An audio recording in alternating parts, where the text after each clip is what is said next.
You are welcome to Moment of Functional Prayers, episode 12. We thank God for the past episodes. I'm grateful for your responses, the love you have shown towards the program. Today, we have a prayer that is a bit technical, but notwithstanding, with little explanation, I know you will get it. The prayer is this: Lord, give me the understanding, give me the grace to recognize ungodly help, ungodly assistance. Give me the understanding of grace to understand ungodly assistance. Then, in addition, God, give me the courage to disconnect or disassociate myself from it. Give me the courage. It's one thing to recognize, it's another thing to disconnect. We may have to do with one or two episodes on it. But let us start by going to the scriptures. In the book of Genesis, chapter 27, from verses 1 to 13, Rebekah was trying to help Jacob to get the blessing of Esau. Jacob loved that help, but he saw some technicalities, some difficulties, and he was trying to protest. But the protest was so feeble, realizing that he will enjoy it if it, just to fulfill his name, a supplanter. He protested to the mother, what of if my father recognized me as not Esau? The mother gave reasons it will happen. I will do this, you can do this. But that is not even very important. In verse 13, the mother said, let the curse be upon me. You are free. I will take over the curse. That is the way they normally say it. That is the way people normally feel. Oh, let me assist him in this way. Even if there is going to be a problem, I will be there for him. I will take over. I will suffer for it. But that very help that is ungodly will lead some people to untimely death, will lead some people to jail, will lead some people to anything whatsoever. But people that are helping, they may have genuine intention. Some do have genuine intention to give you that type of help. But what of the result? What of the, is it godly? Will God accept it? Will it not cause you problem? So when you recognize, like Jacob recognized feebly that, oh, it might cause me problem. My father may dictate. The woman said, the mother said, no, we can go this way, we can go this way.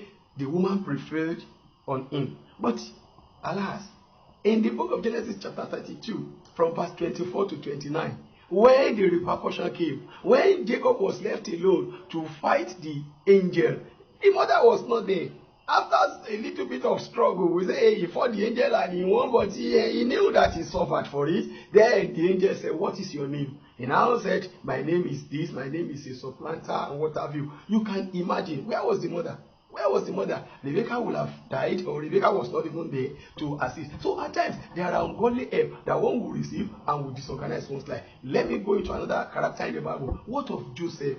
The woman came to Joseph and said, oh, lie with me. I'm talking about Potiphar's wife. What a bad help. What a bad assistance. Come and enjoy yourself now. I can give you the opportunity. Nothing will happen. But thank God for Joseph. Joseph recognized that this type of love, this type of assistance, this type of help will not lead into something good. And he had the courage. That is where we pray that second prayer.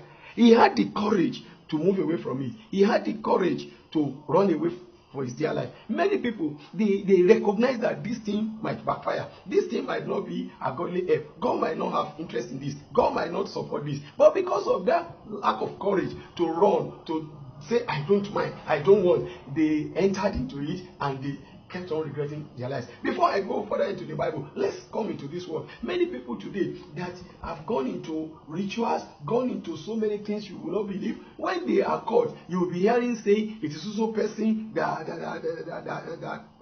recruited me into it, or that can fast me into it. Then people say, why did you follow? So, oh, I needed help, and I think he was helping me. They knew from the beginning. Some of them knew that this thing would backfire, but because they lack courage to reject it. So there are two things there: the ability to recognize. Some people don't even recognize bad help. They don't recognize ungodly help. They don't recognize that the assistance they want to receive will not be okay for them, will not be to God's God will not like it. So they move into it with the aim that this is help. Especially when they feel that, oh, I need help, and help has come. They don't bother to cross-check. Is it godly? Is it about things that God will permit? Is it things that God will not permit? At the end of the day, they mostly ended up being destroyed by that help. Let us now go back to the Bible.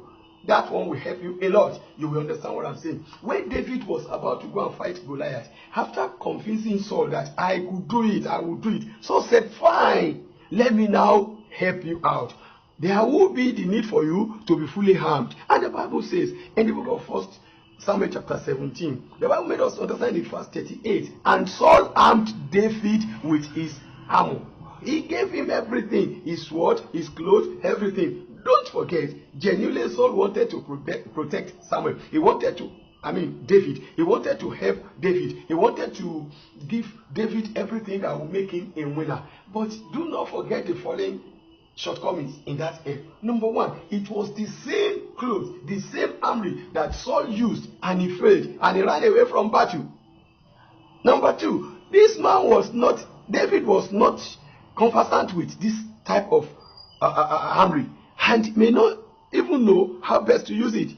So all these things David was able to recognize. For some people, after recognizing it, they will still march forward and say, well, after all, it's to protect me, and they will end up killing themselves. But the man had the courage to say, sir, I'm very, very sorry. I wouldn't need this one. Let me put it off. I've not tested it. I've never used it before. Much more importantly, he was not ready to tell Saul, it would be an insult, that is it not the same armor you are putting on? Many people, they have tried some things. It didn't work for them. It has failed them. They will now come to you with the aim. So there are two types of people engaging in that. Some will try to help you genuinely, but the help was not good.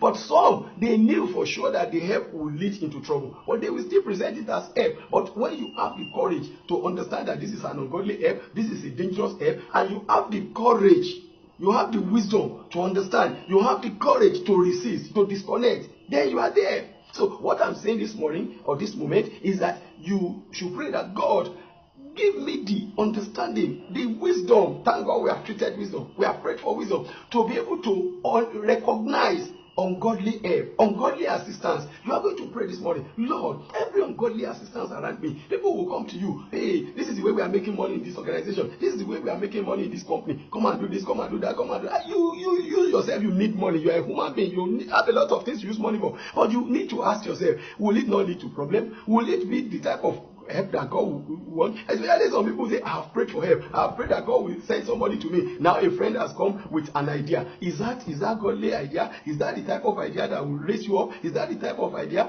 that will make you great? Or the one that will draw you down? Or the one that will disorganize your life? So you are going to pray this morning, Lord, give me the understanding, give me the wisdom to see clearly when there is help that is ungodly coming to my way. You are going to tell God, Lord, give me the clear understanding of help that is ungodly. Let me know when help is not from God, when help is ungodly, when help will destroy my life. Give me the understanding, oh Lord. Give me the understanding to see clearly that this is not from God. Pray in the name of Jesus Christ. I pray today that Lord will open your understanding, will open your wisdom, will open your knowledge to know that there are certain helps that are not made for you. There are certain helps that are not from God. There are certain helps that can destroy. There are certain helps that devil can orchestrate, that devil can wrap as the will of God. I pray today the grace to unwrap it, the grace to understand it, the grace to see clearly. The Lord will endow you with in the name of Jesus Christ. The Lord will give you that grace. The Lord will give you that power. The Lord will give you that opportunity to recognize. So shall it be.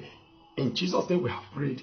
I can assure you, the next one will be talking about the courage. We'll be talking about the grace to resist. Many people have not been able to resist. If everybody could resist like Joseph did, if everybody could resist like David did, the world would be in a better place. But many people entered into it, they enjoyed it for some time, and the time to be destroyed came because they didn't have the courage. So we'll move to the next prayer. When next we move to that, God will give us the courage to be able to resist. Recognition is number one. If you don't recognize it, that is not good. You don't even need to resist. You will be happy to go into it. But after recognition, there is need for resistance. God will give you the grace. Finally, please pray this one until you are satisfied that you have the grace to understand and to see clearly help that is ungodly.